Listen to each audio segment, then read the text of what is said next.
नमस्कार दोस्तों। स्वागत है आप सभी का आपके अपने चैनल द रिटेल इन्वेस्टर में। गाइस, एवेन्यू सुपरमार्ट के रिजल्ट आ चुके हैं। कैसे रहे हैं रिजल्ट, सीधा लेके चलता हूं मैं आपको क्वार्टर फोर के रिजल्ट की तरफ। देखिए, रेवेन्यू फ्रॉम ये करोड़ में है तो हमें डाउट लगाने की जरूरत नहीं है। रेवेन्यू फ्रॉम ऑपरेशन देखेंगे तो 8606 करोड़ है, जो पिछले क्वार्टर में 9065 करोड़ थी।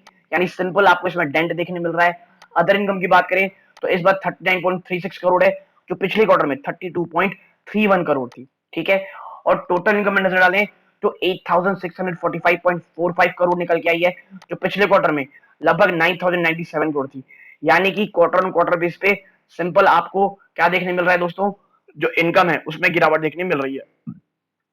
आगे चलें कि भाई साहब खर्चे, जो जो कह लीजिए आप एक्सपेंसेस है वो कैसे रहे हैं। तो देखिए, आप अगर देखेंगे परचेज इन स्टॉक ट्रेड तो 7503 करोड़ रुपीस है, जो पिछले क्वार्टर में 7546 करोड़ थी। एम्प्लॉय बेनिफिट एक्सपेंसेस 143 करोड़ निकल के आया है दोस्तों, जो पिछले क्वार्टर में 141 थी। यानी मोर और लेस फ्लैट कह सकते हैं आप। अदर एक्सपेंसेस में अगर देखेंगे 350 करोड़ से 349.34 करोड़, पिछले क्वार्टर में 339.94 करोड़ थी।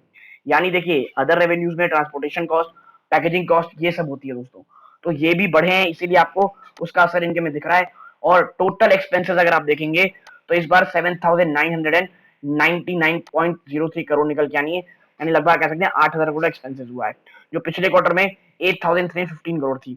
और इसमें जो बचत हो रही है दोस्तों, वो इस चीज की बचत है। किस चीज की? Change in inventories of stock in trade. ठीक है। तो यही कारण है कि हमको यहाँ खर्चे थोड़े कम होते दिखाई दे रहे हैं। अब बात करते हैं भाई साहब कि जो टोटल आप कह सकते हैं जो नेट प्रॉफिट आफ्टर टैक्स है वो कितना निकल के आ रहा है। तो देखिए, जो net profit total comprehensive income for the period अगर आप देखेंगे 467.46 करोड़ रुपीस का यहां आप कह सकते हैं कि इस कंपनी को प्रॉफिट हुआ है, जो पिछले क्वार्टर में 584.35 करोड़ थी। आप मान लीजिए ये ह्यूज डेंट है दोस्तों, बहुत बड़ा डेंट है। और इसीलिए जो डी मार्ट है उसकी इतनी ज्यादा पिटाई हो रही थी। ठीक है। और अगर हम देखें ईपीएस की वैल्यू तो वो भी घटते हुए दिखाई दे रही है। 9 रुपए के आसपास से घटते हुए 7 रुपए 20 पैसे आ गई है ये रेवेन्यू। ठीक है, इसकी ईपीएस माफ कीजिएगा। यानी कि अब कल कल जब हम देखेंगे, या कल यानी मंडे को जब स्टॉक मार्केट खुलेंगे, तो शायद आपको डीमार्ट और बड़ी पिटाई दिखाते, इसके स्टॉक में और बड़ी पिटाई होते हुए आप देख सकते हैं।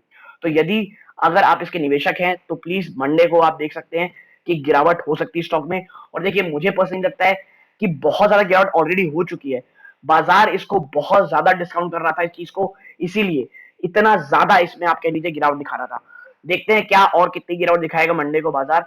लेकिन मेरे हिसाब से जो इसमें निवेशक निवेशित हैं उनको मंडे को शायद उनके शेयर प्राइस में काफी एक कह लीजिए आप एटलीस्ट शुरू में तो आप एक बड़ी गिरावट देख सकते हैं, बाद में शायद ये स्टॉक ऊपर भी उठ जाए, क्योंकि ऑलरेडी बहुत ज्यादा गिर चुका है। इस बात का फायदा शायद इन करंट लेवल में निवेशकों को हो सकता है।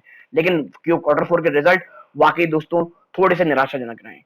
एनालिसिस पसंद आई हो प्लीज वीडियो को लाइक कीजिए, चैनल पहली बार सब्सक्राइब कीजिएगा। यहाँ तक जुड़े रहने के लिए धन्यवाद। ये इस वीडियो का अंत है। जय हिंद दोस्तों।